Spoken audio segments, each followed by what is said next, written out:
persignum crucis, de inimis nossos, libera-nos, Deus nossos. Em nome dos Patris, Filhos et Spiritus Sancti. Amém. Amém. Pater noster, qui es in caeli, sanctificetur nomen tuum, adveniat regnum tuum, fiat voluntas tua, sicut in cielo et in terra. Pane nostrum quotidiano da nobis hodie, dimitte nobis debita nostra, sicut nos dimittimus debitoribus nostris, e non nos inducas in tentationes, se libera-nos a malo. Amém. Ave Maria, gratia plena, Dominus tecum, benedicta tu in mulieribus, benedictus fructus ventris tui, Iesus. Santa Maria, Mater Dei, ora pro nobis peccatoribus, nunc et in hora mortis nostris. Amém. Ó Iesu mihi, nossos nobis, libera-nos ab agni inferni, a cielo trae homines preserti maxima indigentes, per eodem Christum Dominum nostrum. Amém. Em nome dos Patris, Filhos e Espírito Santo. Amém. Amém.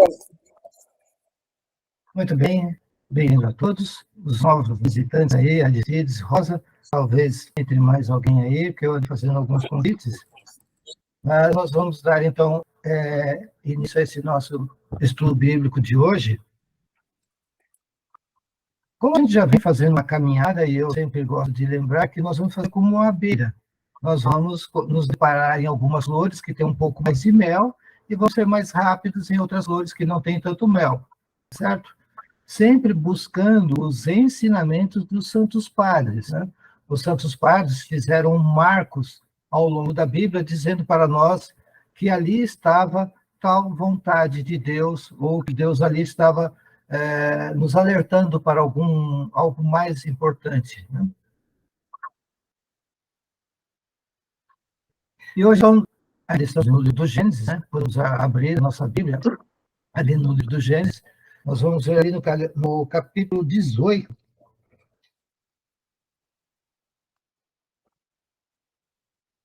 Eu vou só passar um pouco rapidamente, né? Porque hoje nós vamos nos deter um pouquinho no capítulo 22. Então, no capítulo 18, ali nos versículos 16 até o versículo 31,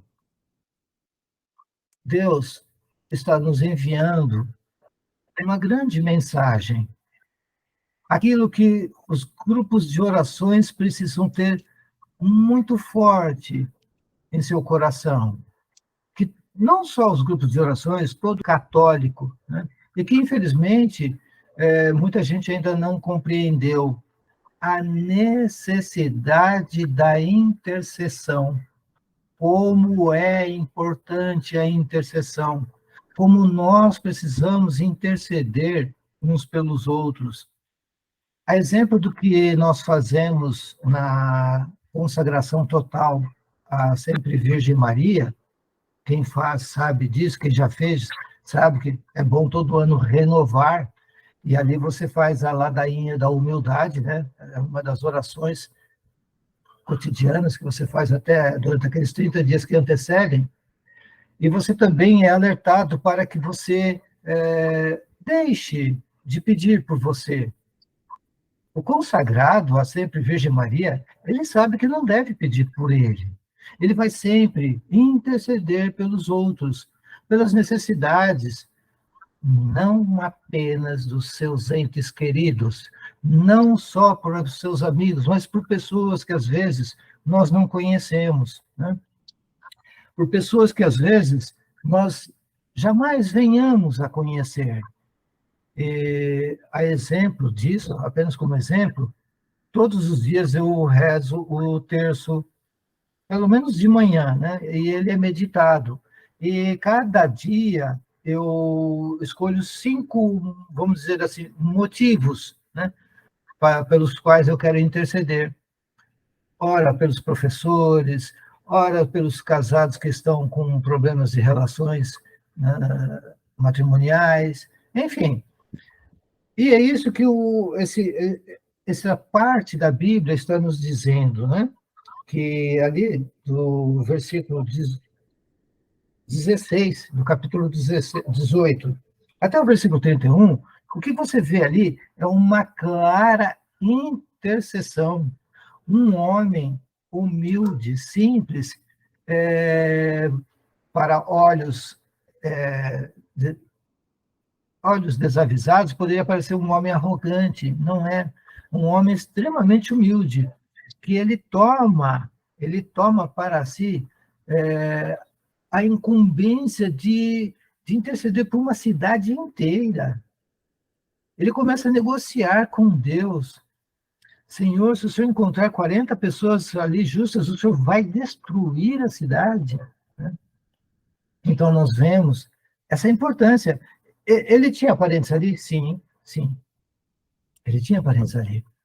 Mas ele não pediu somente pelos seus parentes. Ele pede por pessoas que ele nem conhecia. E é esta lição que nós precisamos guardar para nós. A morte chegando. Nós temos que interceder por pessoas que nós jamais venhamos a conhecer. Eu me lembro de uma história, se me permitirem contar bem rapidamente, né? É uma história muito bonita, justamente de intercessão. Uma jovem que tinha uma vida, vamos chamar de rebelde, né? Não era má, não era perversa, mas era bem rebelde. E ela, de repente, ela se vê em meio a um incêndio, né? E esse incêndio toma conta dela, pega fogo no corpo dela. Bom, ela desmaia, né? E aí a visão que ela começa a contar. Ela diz que ela estava num hospital e ela percebe como que se o corpo dela ficasse sobre o leito, mas que ela começasse a subir, olhando, vendo o seu corpo jazido no leito hospitalar. E aí começa a subir, ela entende mais ou menos o que está acontecendo, e de repente o corpo dela começa a descer. Ela sente que ela está descendo, e ela começa a passar por lugares escuros, e então ela vai ficando assustada, ela vai ficando com medo, com muito medo. E aí ela grita: meu Deus, não me abandone, né? Aí a alma dela para no meio termo. Ela já consegue ver os demônios doidos para pegar a alma dela, né? E ela grita: meu Deus, valei-me, me dá uma nova oportunidade, né? Aí, quando de repente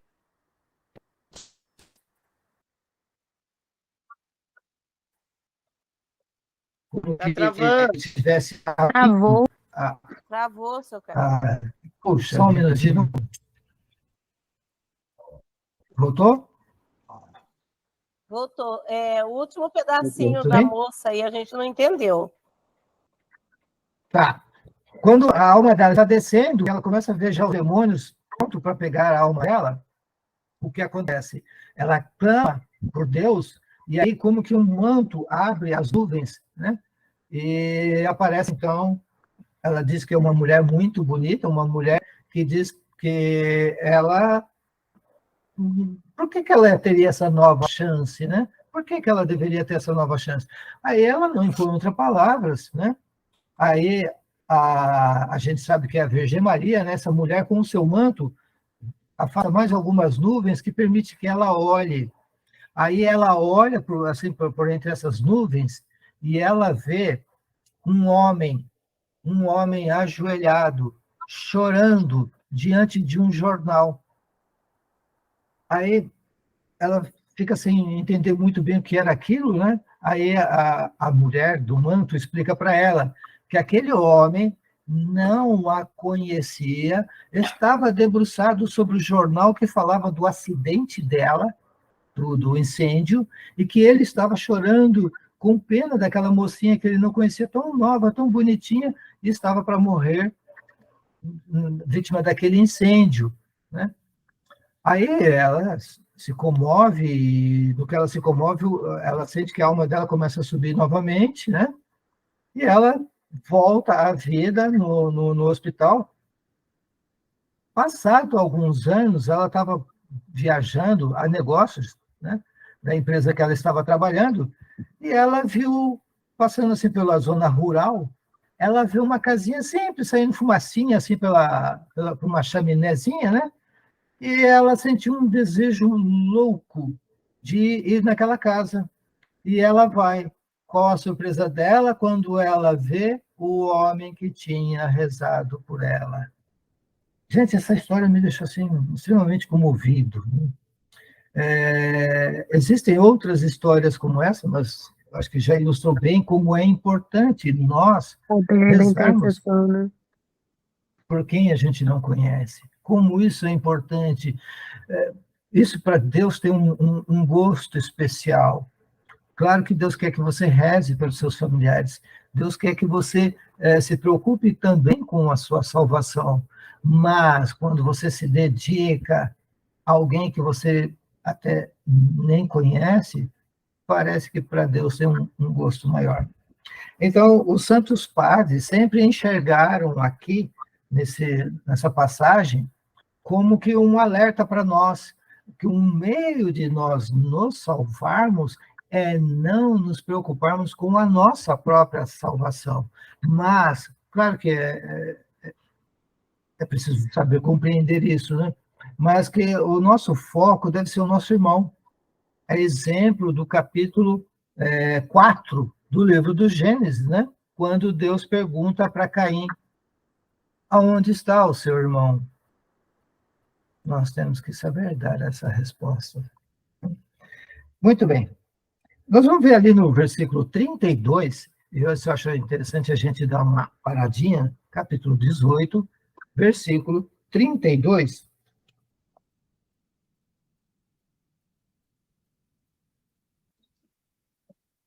É já basicamente o final da conversa. Alguém pode ler para a gente? O 32 e o 33. Eu leio. A minha avó está. Abraão replicou: que o Senhor não se irrite se falo ainda uma última vez. Que será se lá forem achados 10? E Deus respondeu: não a destruirei por causa desses 10. E o Senhor retirou-se, depois de ter falado com Abraão, e este voltou para a sua casa. Palavra do Senhor. Graças a Deus. Muito bem. Então, nós podemos perceber que numa cidade, nós estamos falando aí de 5, 6 mil anos atrás, deveria ter talvez uma população máxima de 2 mil habitantes, porque eram cidades grandes, né? Mas nós estamos falando de mais ou menos 2, 3 mil pessoas. Se nós imaginarmos que apenas 10 homens justos poderiam evitar a destruição dessa cidade, então nós podemos concluir daí, Deus não se alegra, Deus não se anima com a destruição, com a morte do pecador. Muito pelo contrário. Deus quer que nós venhamos a nos converter. E a maior prova disso é quando Jesus nos conta a parábola do joio e do trigo. Certo? Na parábola do joio e do trigo fica muito claro que Deus espera a nossa conversão.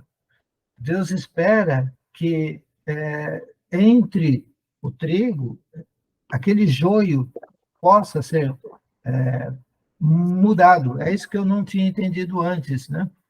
E foi daí que eu abstraí que eu, Carlos, durante 50 anos, eu fui joio. Que eu estou lutando muito, muito, para eu me tornar trigo. Mas eu fui joio durante 50 anos. E Deus é paciente, Ele tem uma paciência que nós não temos. Mas nós precisamos ter. Deus não se alegra com a nossa perdição total. Então, quando nós encontramos uma pessoa que aparentemente essa pessoa não tem salvação, que essa pessoa está perdida nas drogas, no vício, não podemos desanimar. Nós temos que ter uma visão sobrenatural. Nós temos que transcender, ir além e imaginar que ali está um filho de Deus que pode, sim, sofrer uma metanoia, uma mudança de dentro para fora. Ninguém pode pressupor que o outro está perdido. Ninguém pode pressupor a danação total do seu irmão. Pelo contrário, Até o último instante, nós temos que lutar pelo nosso irmão e saber em que ponto ele está na caminhada da salvação.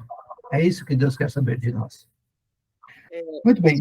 Seu Carlos, só eu aprendi isso na história de São Bento. Passa na Canção Nova, quando o bispo que perseguia ele, né? O bispo morre. E aí um amigo dele vem falar: agora acabou sua perseguição, agora você está livre, se alegra. E São Bento chora, São Bento se ajoelha e chora, porque a tristeza dele de uma alma ser perdida.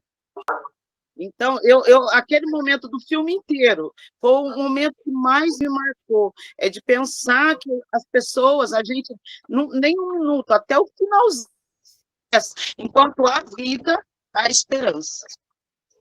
Denise, você falou algo extremamente importante.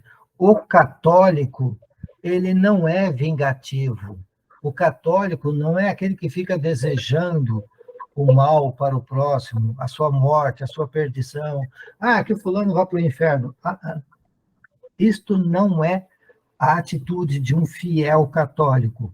O fiel católico, ele ganha 3 virtudes no batismo: fé, esperança e caridade. E é essas 3 virtudes que fará com que ele suporte, às vezes, humilhação, sofrimento, dor, e ele continue desejando a salvação do próximo, não a sua perdição. Então, essa nossa leitura agora, mas isso que você apresentou, e essa necessidade de intercessão, vai mostrar qual é a doutrina da Igreja Católica. Esta é a doutrina da Igreja Católica. Muitas vezes, eu tenho certeza que todos vocês participam de outros grupos, né, no WhatsApp, por exemplo, e às vezes a gente vê lá alguém que relata um caso de alguém que fez mal ao outro, e aí sempre tem alguém que diz: que o fulano que vá preso, que morra, que não sei o que lá. E esta não é a atitude de um católico. Não é isso que a Mãe Igreja ensina. Cada um de nós, até o último suspiro, ainda pode ser salvo.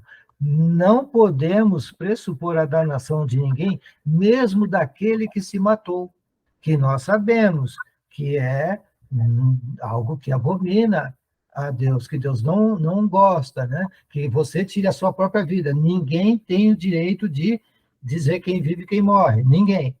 Mas nós sabemos que mesmo aquele que, por exemplo, se joga de uma ponte, nós não podemos pressupor a sua danação, porque entre o ele saltar da ponte ao ele cair dentro da água, frações de segundos são necessárias para que a Virgem Maria resgate mais uma alma. Por que que toda pessoa que vai se suicidar, ela grita? Porque há um arrependimento. Então, mesmo aquele que se matou, nós não podemos dizer: esse aí foi para o inferno. Nós não sabemos. Então, a doutrina da Igreja ensina que nós devemos interceder e, mais ainda, devemos desejar a salvação, mesmo do nosso inimigo. Por isso que Jesus dizia: é fácil você amar o seu irmão. Que tal você amar o seu inimigo? Essa é a doutrina da Igreja. Muito bem. Só como um comentário, o versículos 17 a 22 do capítulo 19, então é o capítulo seguinte, nos versículos 17 até o 22, acontece um fato ali bastante interessante, né? Me chamou a atenção e eu queria comentar agora com vocês, né? No capítulo 19, versículos 17 até o versículo 22, nós vamos ver. Bom, acho que dá para alguém ler e a gente comenta em cima. Que tal? Quem pode ler? Destruição de Sodoma? Desculpa minha voz. Quando já estavam fora, um dos anjos disse-lhe: salva-te, se queres conservar a tua vida. Não olhes para trás e não te detenhas em parte alguma da planície, mas foge para a montanha, senão perecerás. Lote disse-lhes: não, Senhor, já que vosso servo encontrou graça diante de vós, e usastes comigo de grande bondade, conservando minha vida, vede, eu não posso salvar na montanha, porque o flagelo me atingiria antes e eu morreria. Eis uma cidade bem perto, onde posso abrigar-me. É uma cidade pequena, e eu poderei refugiar-me nela. Permiti que o faça, ela é pequena, e terei a palavra salva. Palavra do Senhor. Graças a Deus. Bem, aqui, para a gente entender o que eu vou falar, deixa eu contar um pouquinho sobre a minha vida. Eu nasci em Guarulhos, uma cidade que hoje tem mais do que 4 milhões de habitantes. Depois de um tempo eu fui morar em Goiânia, na época eu acho que ela tinha 1,5 milhão de habitantes. Depois eu fui para Ouro Preto, uma cidade com mais ou menos 600 mil habitantes, alguma coisa assim. E, por fim, vim para Santa Cruz do Rio Pardo, né? Foi em Santa Cruz do Rio Pardo que aconteceu a minha conversão religiosa. Eu me mudei para cá em janeiro de 2007, e em janeiro de 2010 começou a minha conversão religiosa, né? Eu que nunca tinha ouvido falar de Jesus Eucarístico, hóstia consagrada, de ostensório, nunca tive um encontro com Cristo, né? Mas isso já não é isso que eu quero abordar. O que eu quero chamar a atenção é que, em 1932, se eu não estiver enganado, pode ser que eu esteja enganado quanto à data, que eu não sou muito bom para a data, mas se eu não me engano, entre 1926 e 1932, a Virgem Maria fez uma aparição no estado de Pernambuco. E nessa aparição, ela dizia que o Brasil iria passar por grandes tormentas, perda de fé, que o Brasil iria sofrer muito. E aí, a menina faz uma pergunta, depois de várias aparições, a menina pergunta para ela, mas quem vai se salvar, né? Ela dizia que quem pudesse deveria fugir para o interior, que as capitais, as grandes cidades do Brasil estariam totalmente apostatadas da fé, e que a fé ainda seria encontrada nas cidades interioranas do Brasil. Aí, voltamos agora para essa leitura, o que acontece, né? Ló, percebendo que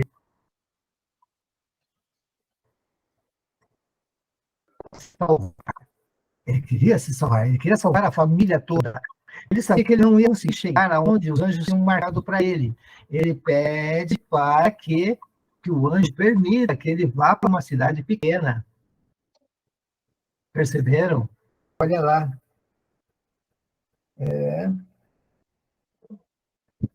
Versículo 20. Eis uma cidade bem perto, onde posso abrigar-me.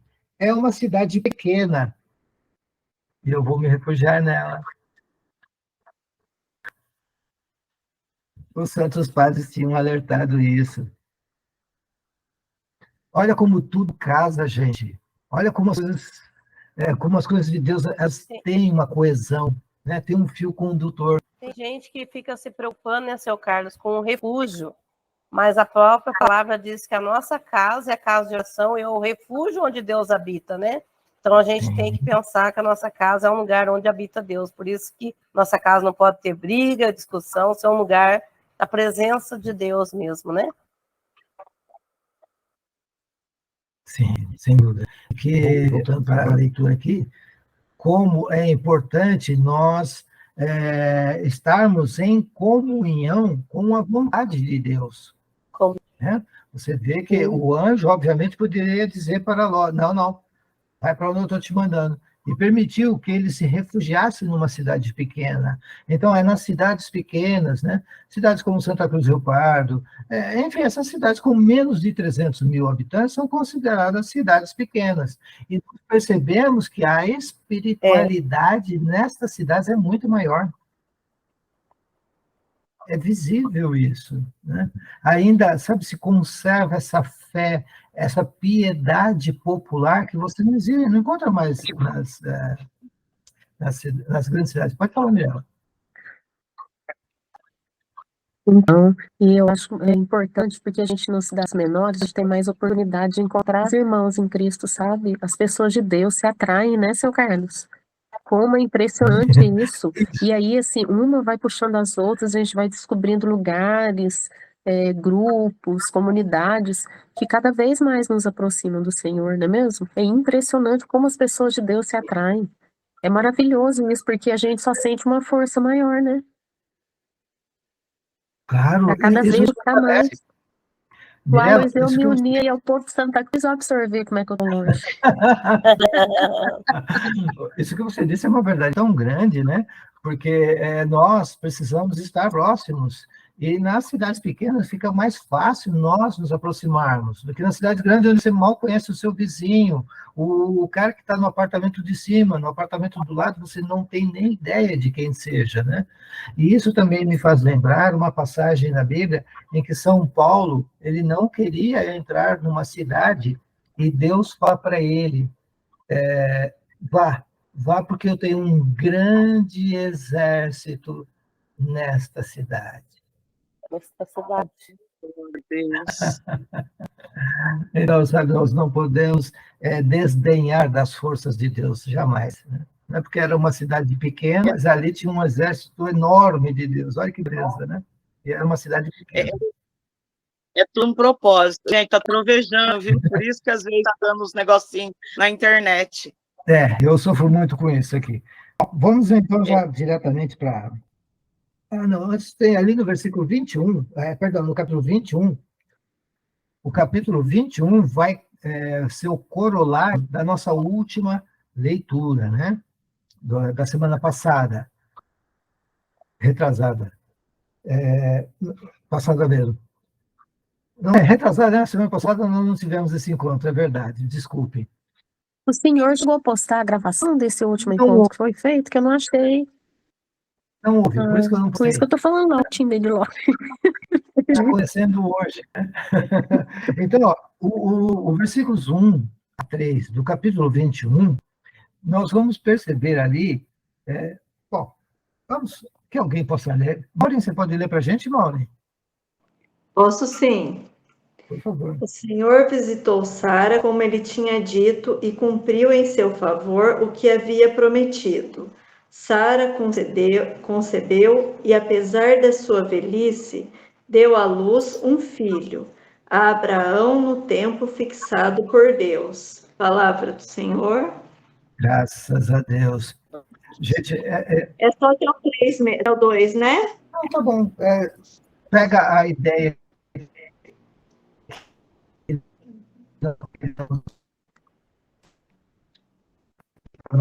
para o nosso entendimento. Né? Nós dissemos que, como Deus é fiel, nós somos infiéis, nós somos inconstantes, nós somos ansiosos, nós somos exigentes. Queremos que Deus nos atenda num estalar de dedo. Né? É por isso que quando Jesus pergunta para os apóstolos, e vós, quem dizeis que eu sou? Jesus quer ouvir a opinião pessoal de cada um deles, de cada um de nós, porque Jesus está falando para o cristão. Quem é Deus para você? E nós temos que ver que Ele é fiel. Nós também precisamos ser fiéis, mas nós somos infiéis. Basta que a gente peça uma coisa para Deus e demora a acontecer, a gente já toma de volta e nós mesmos queremos resolver por nós mesmos, né? Mudamos constantemente de opinião, a nossa fé, ela oscila muito. Mas olha como Deus é fiel. Ele olha para Sara, aquela mulher com 90 anos, e diz que ela vai encontrar vida no seu seio. E ela se riu. E 1 ano depois, ela dá à luz Isaac. Exatamente como Deus tinha prometido. Ela, com 90 anos, o seu esposo, Abraão, passava dos 110 anos tranquilamente e puderam gerar vida. Então, se Deus pode tirar água de pedra, não poderia, então, um casal senil ter a alegria de um filho? Né? Então, aqui então, nós podemos ver como Deus é fiel. Ele prometeu, ele cumpre. Né? Vamos, então, para o nosso objetivo de hoje, que é o capítulo 22. nós vamos fazer o seguinte, nós vamos ver o sacrifício de Isaac, tá bem? Eu vou tentar ser um pouquinho rápido, porque eu quero, dentro desses próximos 25 minutos, passar toda a compreensão necessária que está contido, né, todos esses ensinamentos maravilhosos que estão contidos nesse trecho que vai até o versículo 19. Então, vamos começar pelos versículos 1 e 2. Quem pode ler, por favor? Nós estamos falando do capítulo 22, versículos 1 e 2. Eu leio. Tirando a roupa do varal. Tá bom. Tá Sacrifício, chovendo. sacrifício de Isaac. Depois disso, Deus provou a Abraão e disse-lhe: Abraão, eis-me aqui. Respondeu ele: toma teu filho, teu único filho, a quem tanto amas, Isaque, e vai à terra de Moriá, onde tu oferecerás em holocaustos sobre um dos montes que eu te indicar. Palavra do Senhor. Graças a Deus. Esse Monte Moriá está bem no extremo da Palestina, muito próximo a Canaã. Canaã é a terra. Lembra que eu falava para vocês que havia sacrifício humano? Muitas Sim, vezes sim. sacrificavam crianças. E nós vamos ver mais para frente, nós vamos ver que os cananeus vão ser derrotados, mas eles vão dar muito trabalho. Constantemente, a tribo abrâmica deixará seu território, dando as suas fugidinhas até Canaã. Na verdade, os homens em busca de prazeres, né? Porque lembra que eu também dizia que havia prostituição no templo? Muito bem.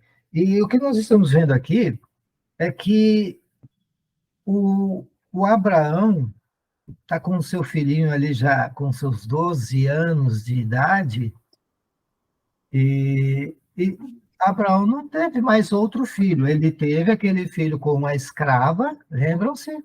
Né? Mas que não era através do filho da escrava que veria a grande posteridade de Abraão, mas sim por meio de seu filho, fruto do seu encontro com a sua amada esposa Sara, que já havia mudado o nome de Saraí para Sara. Então, Deus promete para Abraão uma imensa posteridade em cima de Abrão e Sara. E o fruto é Isaac. Passaram-se 12 anos e ele ainda não teve outro filho. E nem vai ter outro filho. Mas Deus fez a promessa. E nós, agora há pouco, pudemos verificar que Deus é fiel. Né? E agora Deus está pedindo.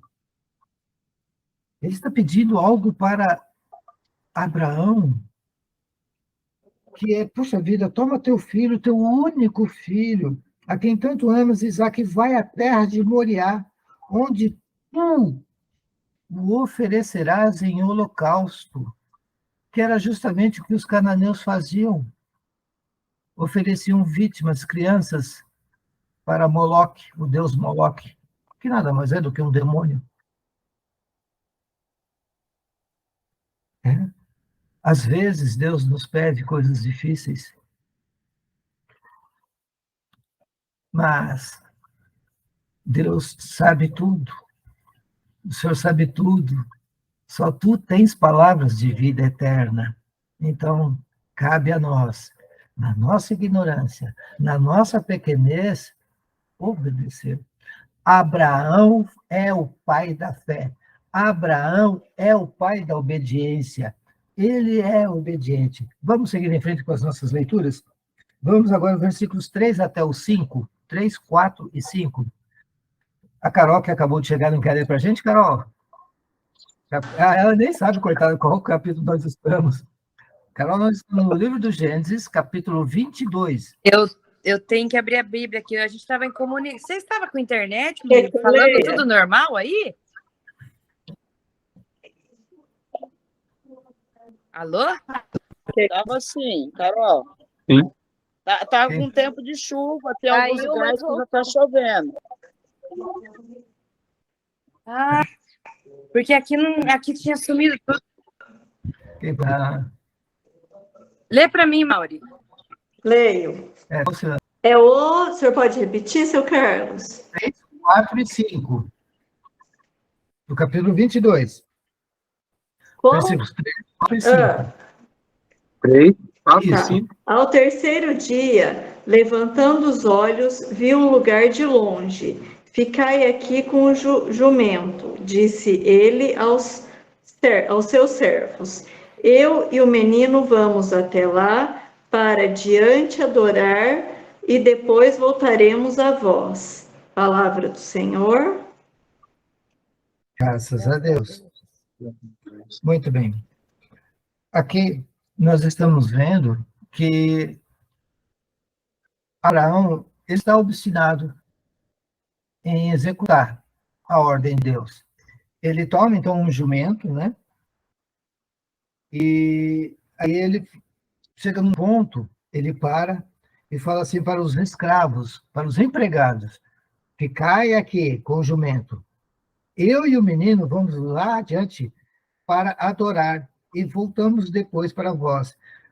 Aqui é importante também ressaltar que os santos padres viram que esse Monte Moriá, pela localização, por tudo mais, pelos relatos, eles afirmaram todos categoricamente, é o Calvário. Exatamente o lugar do Calvário. Gente, eu peço para a gente pular agora. Vamos, marca aqui, nós vamos voltar aqui. Então não sai daqui, deixa marcadinho. Mas vamos lá para João, capítulo 19. João, capítulo 19, versículo 17. João, capítulo 19, versículo 17.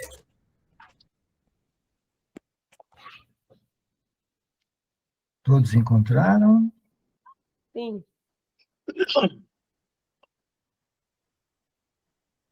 Aristide, você pode ler para a gente esse versículo? O 17 aqui? Só o 17. Só o 17. Levaram então consigo Jesus. Ele próprio carregava a sua cruz para fora da cidade, em direção ao lugar chamado Calvário. Em hebraico, Gólgota. Graças Palavra a Deus. do Senhor. Entenderam? Voltamos para a nossa leitura.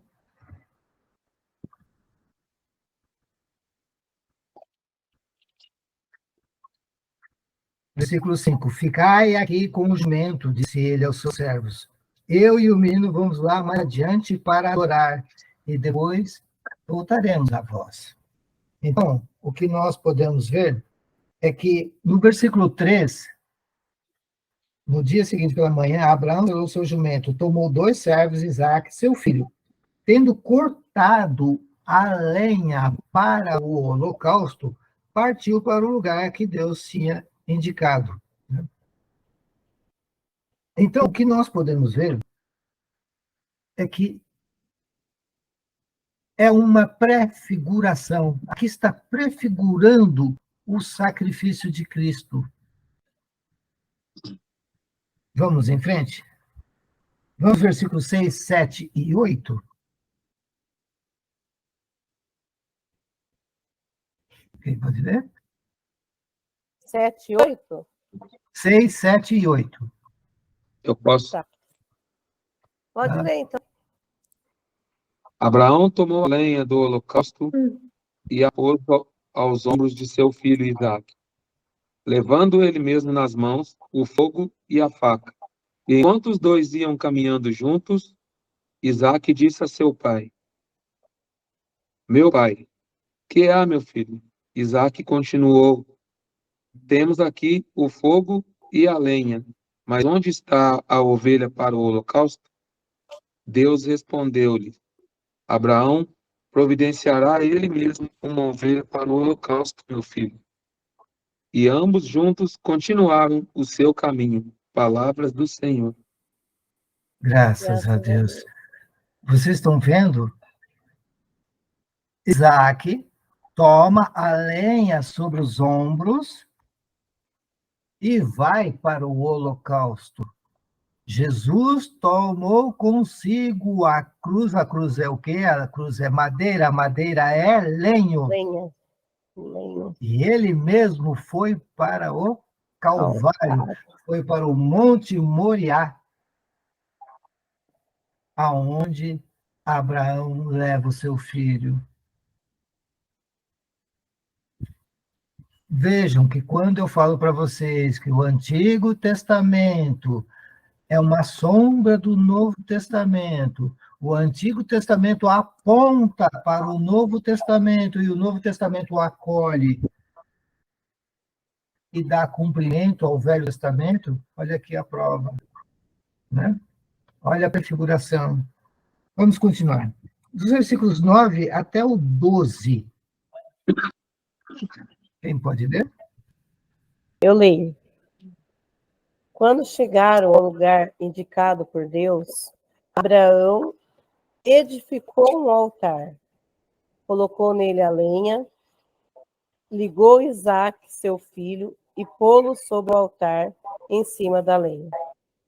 Depois, estendendo a mão, tomou a faca para imolar seu filho. O anjo do Senhor, porém, gritou-lhe do céu: Abraão, Abraão, eis-me aqui. Não estendas a tua mão contra o menino, e não lhe faças nada. Agora sei que temes a Deus, pois não me recusastes teu próprio filho, teu único filho. Aqui, seu Carlos. Isso.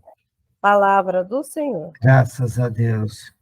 Olha a fidelidade de Abraão. Então, eu quis que nós parássemos aqui para que a gente pudesse ver que ele estava disposto a sacrificar seu próprio filho. E ele, inúmeras vezes, demonstrou para Deus que ele tinha fé, que ele confiava no Senhor, ainda que a custo do seu único filho, teu filho tão amado, o único rebento da sua árvore, aquele que Deus dizia que seria o início de uma enorme posteridade. Qualquer um de nós, eu era o primeiro a duvidar, falar, não, Deus, sinto muito, isso aí não vou errar, não. Não, meu filho, imagina, não, pede outra coisa. Me pede outra coisa. Isso não, Deus, o Senhor está pedindo para mim é muito. O Senhor está querendo que eu pare de pecar, o Senhor quer que eu pare de beber, o Senhor quer que eu pare de fumar, o Senhor quer que eu pare de me divertir, de jogar. Não, Deus, pede outra coisa mais fácil. Ele nos pede. E nós temos tão pouca confiança em Deus. Mas Abraão não. Ele já estava com a faca em punho. A criança já estava amarrada e sob um fecho de lenha. Já estava tudo preparado para o holocausto. Porém, Deus sempre intervém no momento mais importante. Deus está sempre pronto a vir mudar os nossos destinos. Deus está sempre pronto para mudar o fim da sua história. Deus está pronto para enxugar as suas lágrimas.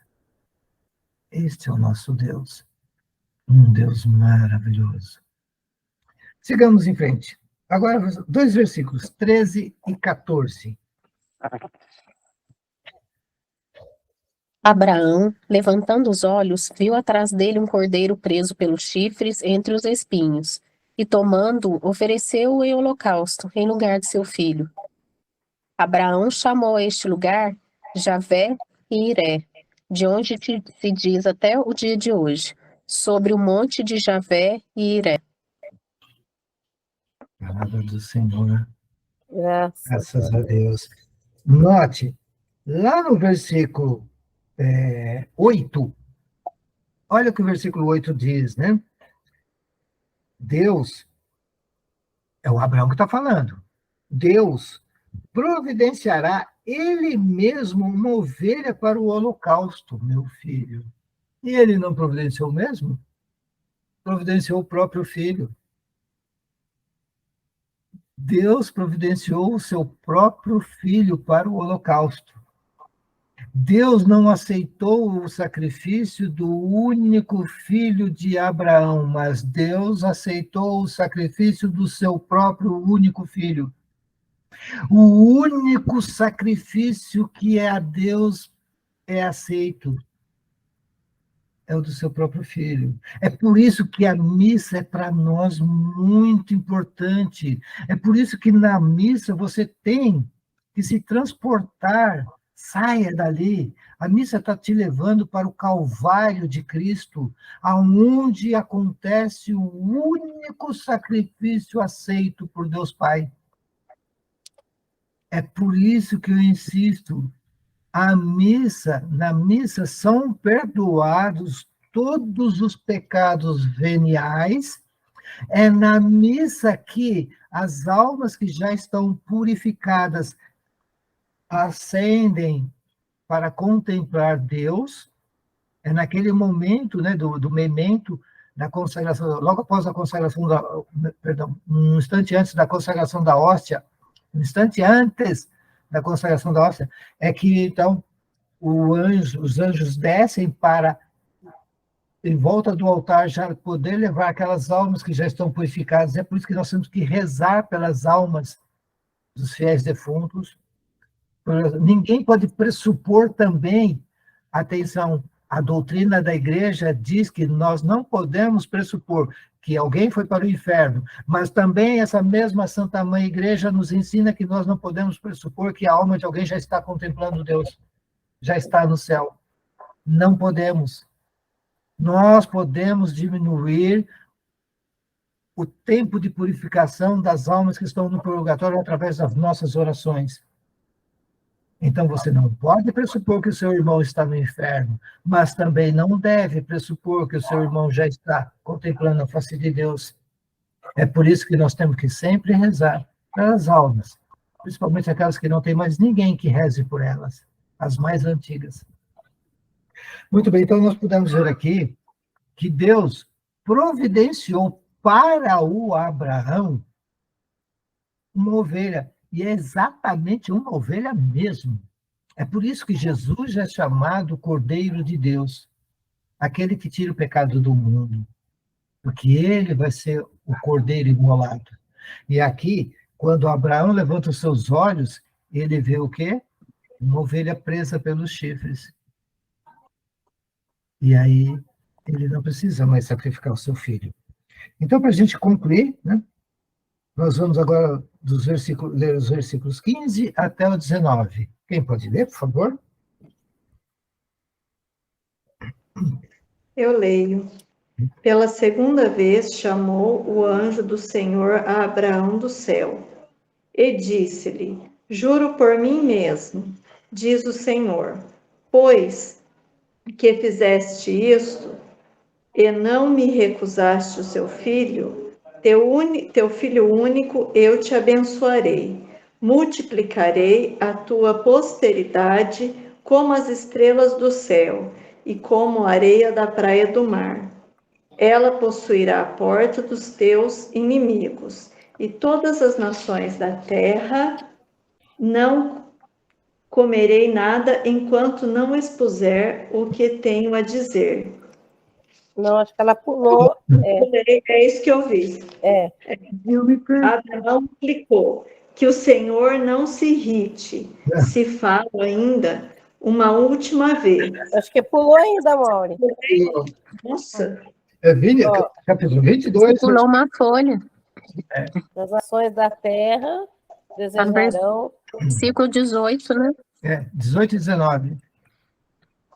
Espera aí. Ah, tá aqui. Isso acontece. Todas as nações da terra. Ah, espera lá, que eu tô perdida. É o capítulo 22, 18. 18 e 19. E todas as nações da terra.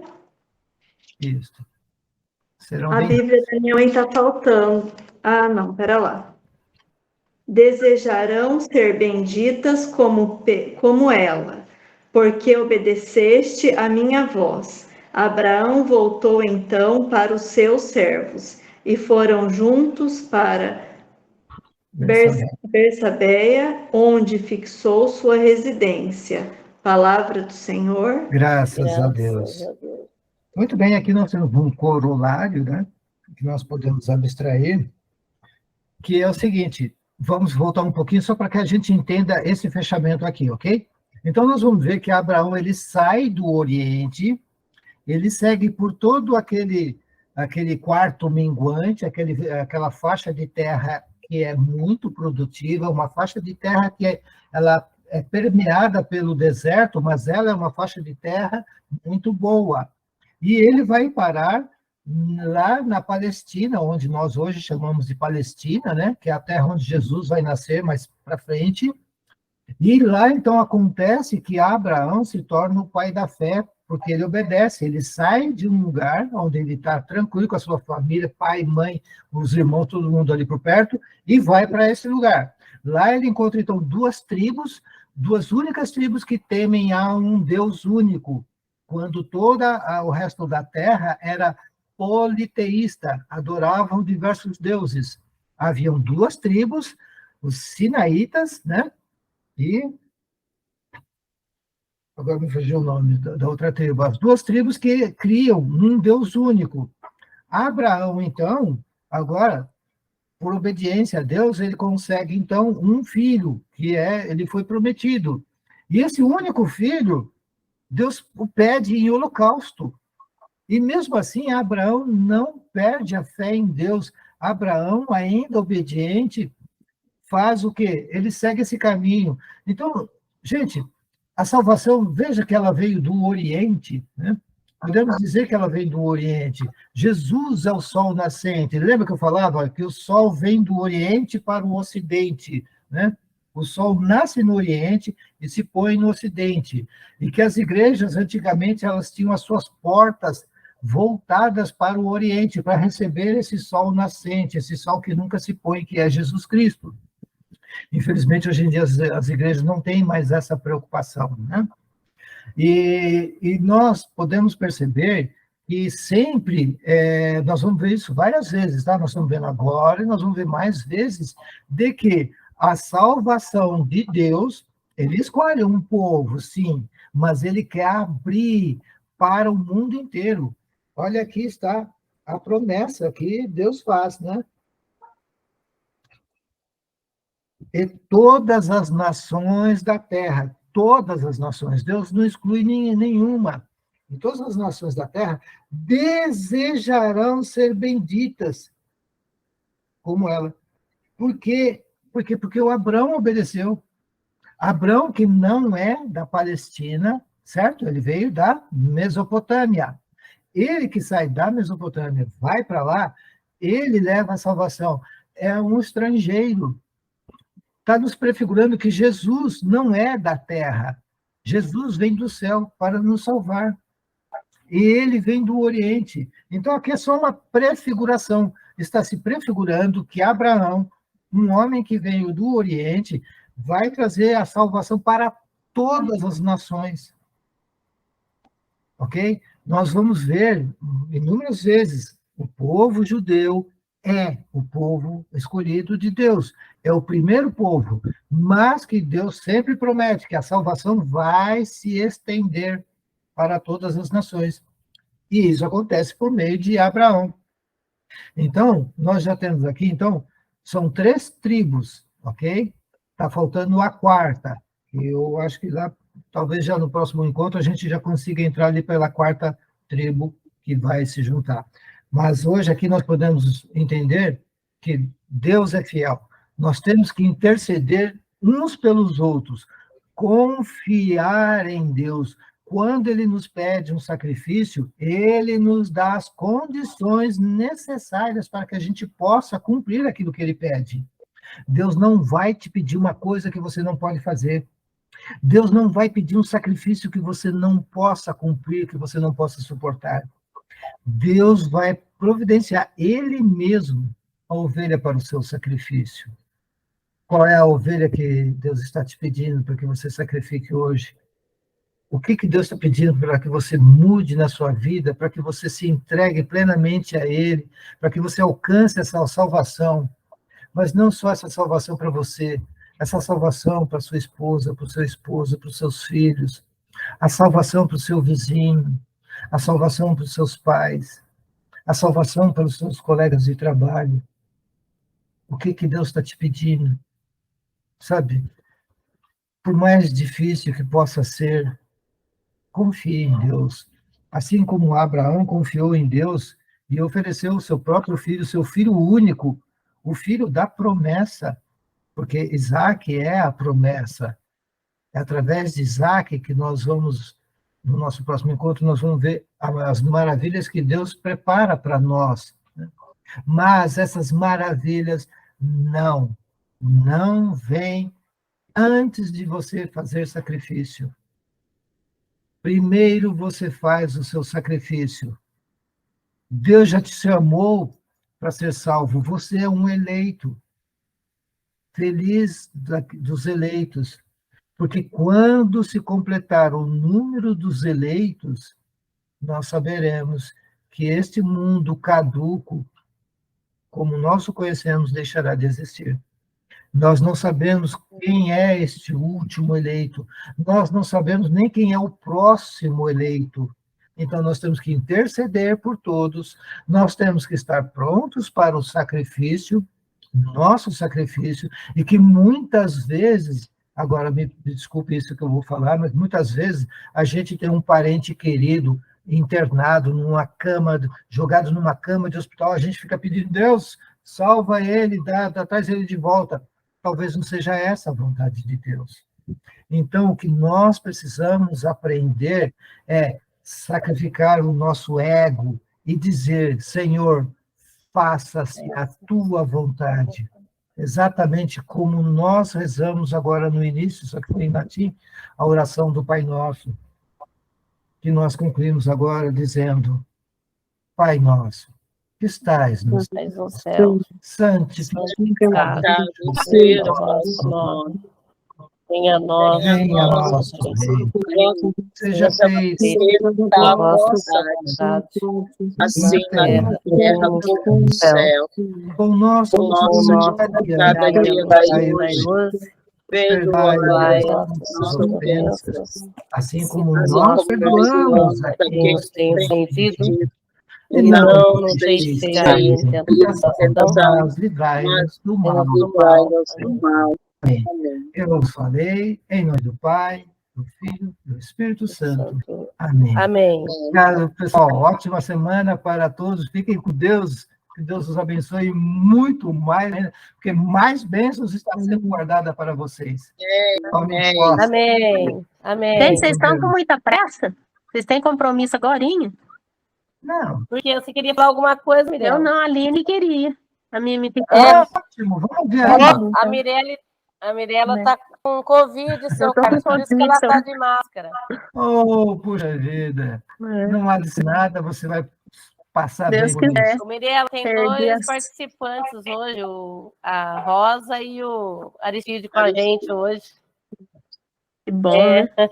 Graças a Deus. Aí, vai então, Aline.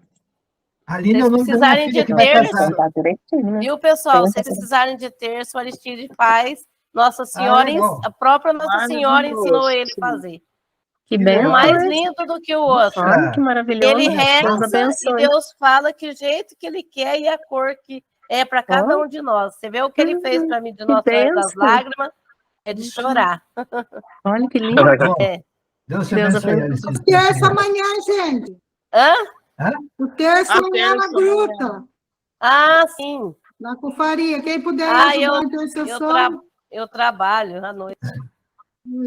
Mas se você puder mandar algum servo para ajudar na intercessão, eu agradeço. Acho que o grupo vai. Uhum. Ô, Glória. Pode falar, Aline. Vai, Aline. Pronto. Santo, santo, santo. Dá-nos Deus Sabaoth.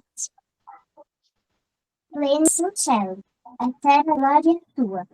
Hosana in excelsis, Hosana in excelsis. Hosana, Hosana, Hosana. Benedictus venit in nomine Domini. Hosana. Venit in nomine Domini. Hosana in excelsis, Hosana in excelsis. Hosana, Hosana, Hosana. Bendito aquele que vem em nome do Senhor. Senhor, Hosana na que altura. coisa mais Nossa, em linda. latim ainda, que coisa Em latim. linda. Latim, Agora eu vi que eu Deus. tenho que aprender mesmo. Ó, arrepiou. Rosa, foi Que forte, lindo. foi emocionante. Uma Aline, menina. Deus abençoe você. Que o anjo da guarda sempre te guarde, Gente, te esse ilumine, grupo amém. tá maravilhoso. Amém, assim. Amém. Nossa, Graças a Deus aí, abundando, um amigo que faz um terço conforme a vontade da Virgem Maria, uma menina linda, dizendo que benditos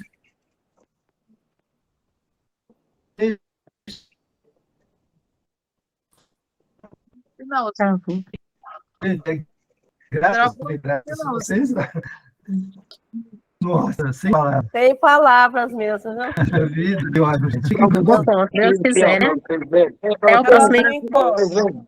Fique com Deus. Então, Olha só lá, o o terço, terço, olha o terço. olha lá, lindo, Olá. né? Ele que faz. Olha, gente. Olha. Muito Olha que bom. benção. sim. É isso aí. E ele faz o terço das lágrimas também. Que lindo, né? Sim, Deus abençoe. É maravilhoso, Ótimo. gente. Puxa, Maravilhoso. muito lindo. Das lágrimas. Ah, eu vou entrar em contato, viu? se o senhor Aristides puder entrar no grupo, ou alguém me passar o contato dele, eu agradeço. Eu coloquei hoje, seu Tá lá, Carlos. né? Eu dou um jeito de Tá. botar. Sim, ele tá lá. É que Tá. eu tenho uma Então ideia tá, mais Deus pra frente. abençoe. Tchau, tchau. Tchau, gente. Deus Tchau. abençoe. Deus. Tenhamos uma Até semana mais. abençoada. Amém. Deus permita. Tchau, tchau.